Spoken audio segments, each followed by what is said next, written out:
আমরা তো সবাই নবম পে স্কেল এবং মহার্ঘ ভাতা চাই, তাই না? আগামী বাজেটেই যাতে আমাদের এই দাবি বাস্তবায়ন হয় সেজন্য আমাদেরকে মরণ কামড় দিতে হবে। আর এই মরণ কামড় দেওয়ার প্রোগ্রাম বা কর্মসূচি আসবে আগামী মে মাসের প্রথম সপ্তাহে। এর মধ্যে আমাদের সবাইকে ঐক্যবদ্ধ হতে হবে।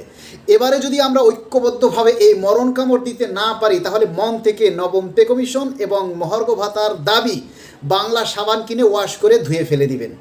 আগামী 18ই এপ্রিল রোজ শুক্রবার ঢাকার আগারগাঁও প্রবীণ হাসপাতালে এই মরণ কামড় দেওয়ার যে প্রোগ্রাম আসবে, এটার জন্য সকল বিভাগীয় শহর এবং ঢাকার সকল পেশাজীবী সংগঠনের শীর্ষস্থানীয় নেতাদেরকে আহ্বান করা হয়েছে।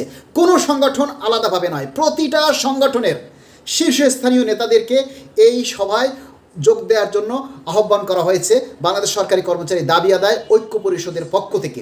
আপনাদের সাথে সলা পরামর্শ করেই এই মরণ কামড় দেওয়ার সিদ্ধান্ত নেওয়া হবে।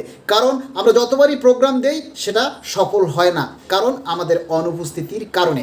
আপনারা একজন আসেন তো 10 জন আসেন না, এজন্য আমাদের দাবি আদায় হয় না। আমরা যদি উপস্থিত হয়ে ঐক্যবদ্ধভাবে আমাদের দাবি আদায় করতে না পারি তাহলে কোনো দিন আমাদের এই দাবি আলোর মুখ দেখবে না।